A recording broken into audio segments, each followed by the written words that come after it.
Elizabeth Short was born on July the 19th, 1924 in Boston, Massachusetts, the third of 5 girls to parents Cleo Short and Phoebe Sawyer. In 1927, when Elizabeth was just 3 years old, the family moved to Portland, Maine for a very short stint before again relocating back to Boston the very same year. Her father made a living building mini golf courses, but he ended up losing most of his life savings in the stock market crash of 1929, leaving him and his family in financial peril. A year later, his car was found completely abandoned on the Charlestown Bridge. It seemed Elizabeth's father had jumped to his death. Trying to recover from her loss, but also needing desperately to provide for her family, Elizabeth's mother worked as a bookkeeper, but things didn't get any easier. Elizabeth suffered from bronchitis and severe asthma attacks, which led to a surgery on her lungs when she was just 15 years old. She was advised by medical professionals to relocate to a much warmer climate for the sake of her own health. This led to Elizabeth moving to Miami, Florida for 3 years. She didn't manage to graduate at Medford High School, dropping out in her sophomore year, but things would take a strange turn in 1942 when Elizabeth turned 18 and her mother received a letter of apology from her presumably dead husband. He apologized for his actions and confessed that he faked his own death, ran away and started a whole new life in Vallejo, California. In December, Elizabeth actually moved there to live with him, despite having not seen the man since she was 6. He now worked at the Mare Island Naval Shipyard on San Francisco Bay, but it wasn't the happy ending that Elizabeth had hoped for. She and her father constantly argued, leading to her moving back out in January 1943. She managed to get a job at a base exchange at Camp Cook, living with a US Army Air Force sergeant who allegedly began to sexually abuse her. By the middle of 1943, Elizabeth moved out and relocated to Santa Barbara, but on September the 23rd, she was arrested for underage drinking. She was then sent back to Massachusetts to live with her family by the authorities, but Elizabeth disobeyed this and quickly returned to Florida. There, she met Major Matthew Michael Gordon Jr., an Army Air Force officer serving in the Second World War. During this time, he was suffering from injuries from a plane crash he was involved in on his way to India, but he did actually manage to propose to Elizabeth, and she said yes, but unfortunately he would pass away in another plane crash on August the 10th, 1945, before they were able to tie the knot.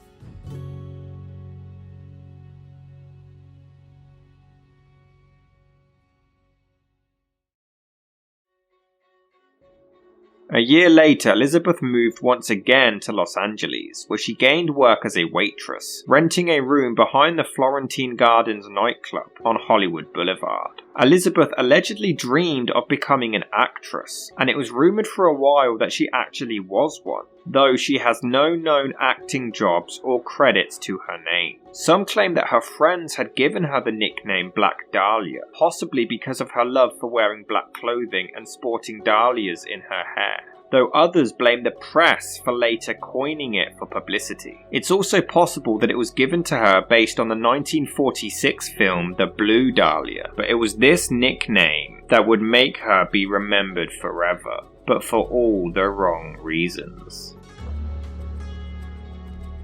On January the 9th, 1947, Elizabeth returned to her Los Angeles home after attending a trip to San Diego with 25-year-old Robert Manley, a married salesman who she had been secretly dating. He dropped her off at Biltmore Hotel, where she was due to meet with her sister later that afternoon, who was visiting from Boston. Some staff at the hotel claimed to have seen Elizabeth using the telephone in the lobby, and there are other accounts spotting her at the Crown Grill Cocktail Lounge at 754 South Olive Street around this time as well. But these would be the last sightings of Elizabeth Short being alive. On January the 15th, 1947, 6 days later, at around 10 a.m., Betty Bersinger was walking with her 3-year-old daughter Anne to a shoe repair shop when they entered a vacant lot between Coliseum Street and West 39th Street in Leimert Park, where they initially believed to have spotted a mannequin lying in the grass. However, upon further investigation, they were mortified to discover the naked and mutilated body of 22-year-old Elizabeth Short. Her body was cut in half, severed at the waist and completely drained of blood, leaving her skin entirely pale. It was believed that she had been dead for around 10 hours before being discovered, and the corpse had been thoroughly washed with gasoline to hide any clues. Her face had been slashed from the corners of her mouth to her ears, creating an uncomfortable smile. She had cuts on her thighs and breasts, with several pieces of her flesh having been completely sliced off. Her intestines were tucked beneath her buttocks, and the body was posed with her hands over her head, her elbows bent at right angles, and her legs spread. She had ligature marks on her ankles, wrists, and neck. Her right breast had irregular laceration with superficial tissue loss, and she also had superficial lacerations on her right forearm, left upper arm, and the lower side of her chest. She had a tattoo of a rose on her thigh, which had been cut out and placed inside her vagina. The lower part of her body had been severed between the second and third lumbar vertebrae, but surprisingly contained very little bruising, suggesting the dissection all took place after she was already dead. The skull wasn't fractured, but she had some bruising on the front and right side of her scalp, with some bleeding, suggesting she received several blows to the head. Her anal canal was dilated slightly, suggesting she may have been raped, though all sperm tests came back negative, so it remains unclear. The official cause of death was ruled down to hemorrhaging due to the cuts to her face and severe blows to her head. Investigators also discovered a heel print on the ground nearby, some tire tracks, and a cement sack containing watered down blood. Once the body was identified, Elizabeth's mother Phoebe was contacted, but investigators didn't tell her the truth. Initially, they told her that her daughter had won a beauty contest. They then had full conversations with the woman to try to get as much information about Elizabeth as possible, before finally revealing to her that her daughter was actually dead.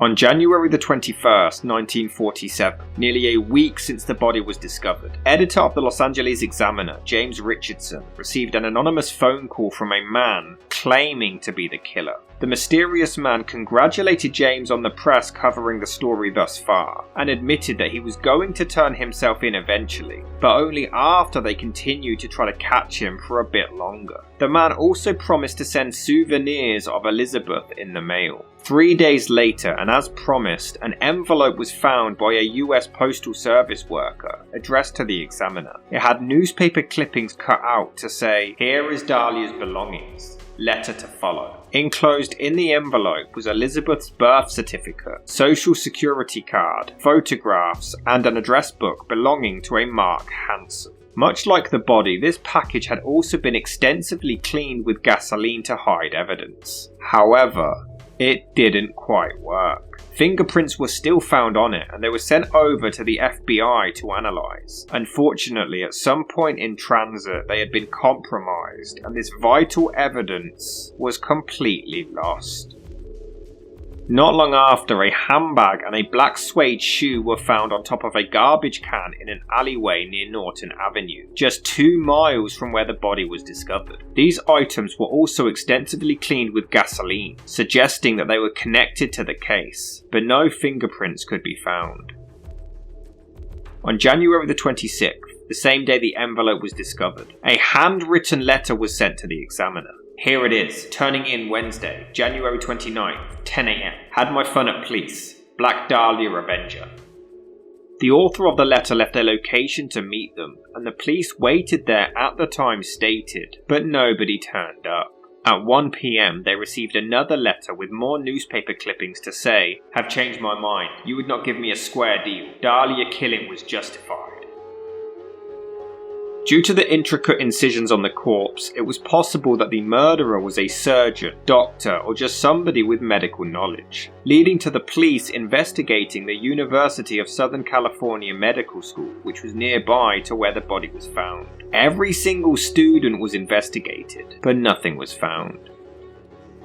On March the 14th, a note written in pencil was discovered, tucked in a shoe in a pile of men's clothing by the ocean at Breeze Avenue, Venice. To whom it may concern, I have waited for the police to capture me for the Black Dahlia killing, but have not. I'm too much of a coward to turn myself in, so this is the best way out for me. I couldn't help myself for that. Sorry, Mary. The clothes consisted of a coat and trousers of blue herringbone tweed, a brown and white t-shirt, white jockey shorts, tan socks and tan moccasin size 8 leisure shoes, but none of these gave any indication of who the owner was. Due to the address book that was found, Mark Hansen very quickly became a suspect. He was a nightclub and theatre owner, and an acquaintance of Elizabeth's. She had even stayed at his home with some friends in the past. Some reports claim that he admitted the purse and shoe that were discovered in the alleyway did actually belong to her. Anne Toth was a friend and roommate of the victim, and she claimed that Elizabeth had rejected Hansen's sexual advances several times in the past, creating a possible motive. Furthermore, Hansen had studied at a surgical school in Sweden and would have been fully capable of the incisions required. He had also thrown several parties in which police officers often attended. They would have been familiar with him, but no further evidence was found, and he was soon dropped as a suspect. Leslie Dillon was an associate of Hansen. He was a bellhop and a former mortician's assistant, which would have involved the skills required to perform such intricate incisions on a corpse. Dillon was responsible for hotel robberies with Jeff Connors and Sergeant Finis Brown, and it's believed that Elizabeth may have known too much about this and was murdered to silence her. Dillon actually ended up suing the Los Angeles Police Department for $3 million, and he was discarded as a potential suspect. Furthermore, it's believed that she may have been killed at the Astor Motel in Los Angeles. On the morning of the murder, the owners found a room covered in blood and fecal matter, but others deny the connection. Next to be interrogated was Robert Manley, the final friend to have seen her alive. He denied any wrongdoing and passed several polygraph tests to try to clear his name. Investigators interviewed over 150 men during the initial investigation, including people from Mark Hansen's address book, one of which was Martin Lewis, who just so happened to be an acquaintance of Elizabeth's. However, he was actually in Portland, Oregon at the time, visiting his father-in-law who was passing away, and was soon discarded as a suspect. The Los Angeles area was thoroughly searched for any more potential clues to no avail, with $10,000 being offered as a reward. Due to this, many people came forward with false information, which led to them being charged with obstruction of justice. Despite having no new leads, this was constantly covered on the front page, which led to fact and fiction constantly becoming blurred. It was documented that Elizabeth was tortured for hours before death, which wasn't the case. There were rumours that she was a stripper or a prostitute. Due to her rejecting Mark Hansen, one rumour was that she was a lesbian, leading to local gay bars being checked out, but no evidence suggested this to have been the case. There were stories that she was pregnant, that she was forced to eat feces before death, that she was burned with cigarettes prior to the murder, that she was unable to have sexual intercourse due to gonadal dysgenesis, all of which wasn't true and was disproven with the autopsy. But the police actually allowed these stories to be circulated in order to hide the true cause of her death, though Sergeant Finis Brown blamed the press for compromising the case and believed they may have prevented them from finding out the truth.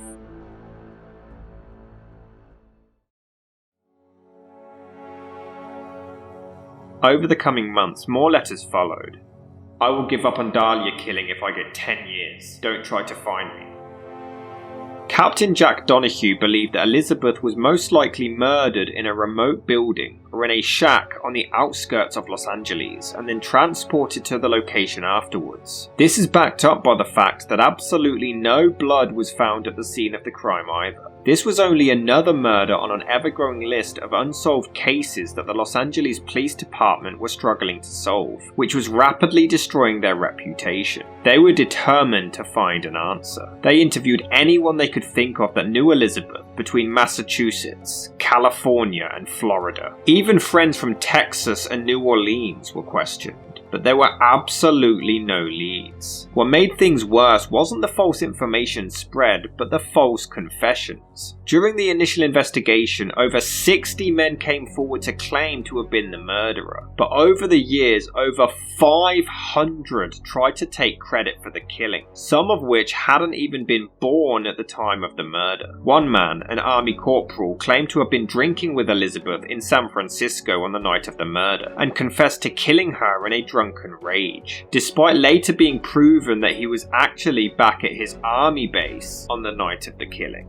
Homicide detective Steve Hodel actually believed his father George was the killer, but he was never charged. He had also been accused of killing his secretary Ruth Spaulding and of raping his own daughter, but these were also dropped, though he did flee the country several times and spent decades overseas in the Philippines. During the investigation, the police wired their home and recorded a conversation between George Hodel and an unknown visitor, in which George said, "Supposing I didn't kill the Black Dahlia, they couldn't prove it now. They can't talk to my secretary because she's dead. They thought there was something fishy. Anyway, now they may have figured it out. Killed her. Maybe I did kill my secretary."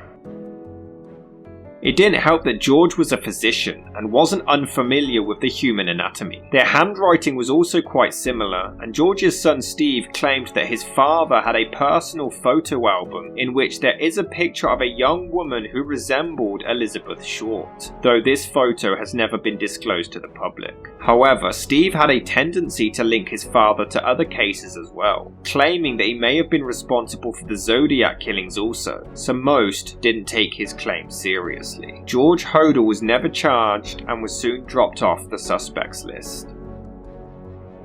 Between 1934 and 1938, Cleveland, Ohio saw the infamous Torso murders, where Jack Anderson Wilson was a suspect. Due to the similarities of the cases and the remains found at the scene of the crime, he was also considered a suspect in the Black Dahlia case, and he was actually going to be arrested in suspicion, but would pass away on February 4th, 1982 before he could be questioned. However, what could also be compelling for this theory is that both the Black Dahlia murderer and the Cleveland Torso killer were never identified. This led to a bunch of other cases being theorized to have been connected. Weeks after Elizabeth was killed, Jean French was murdered in Los Angeles. She was found naked and beaten with writing on her stomach in lipstick saying, "Fuck you, BD," and Tex. People believed this was connected as BD could have meant Black Dahlia, though others were convinced it actually said PD for police department.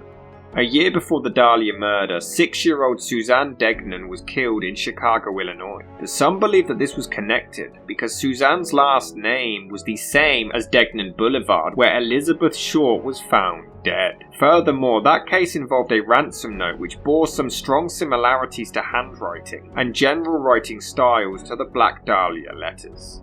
William Hiron served life in prison for murdering Suzanne Degnan, but he was never charged with the Black Dahlia killing. He passed away on March 5th, 2012, at the age of 83. 3 years before Elizabeth's death, Georgette Bauerdorf was strangled in West Hollywood. It was believed that Georgette and Elizabeth both worked at the same canteen, which could suggest a possible connection, though some dispute that they actually did work there together, so this remains unclear.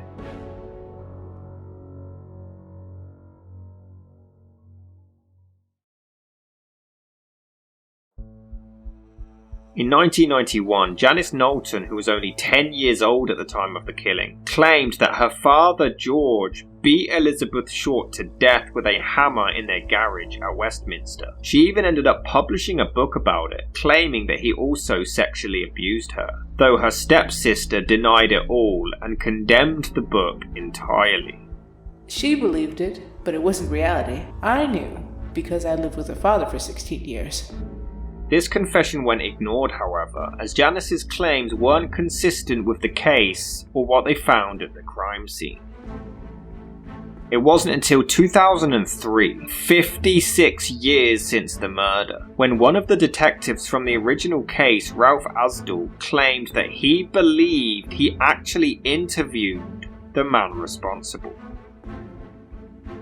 On the morning of January the 15th, a man had been spotted with his sedan parked near the vacant lot where the body was discovered. A neighbour drove by and stopped to discard a bag of lawn clippings when he spotted the man standing with his car's rear door open. The strange man approached the neighbour's car, peered in through the window and then returned to his sedan before driving off. He was actually followed to a restaurant where it turned out he worked, and he was questioned, but nothing else could connect him to the case, and he was released. Who killed Elizabeth Short? This case has been going on for over 70 years, and we're still no closer to finding out the truth. Was it a scorned lover, a random act of aggression, or a carefully articulated plan, possibly from a killer who had done this before and could have potentially done it again, getting away with murder? The fate of Elizabeth Short may forever remain a mystery, and we all have no chance but to continue seeking answers.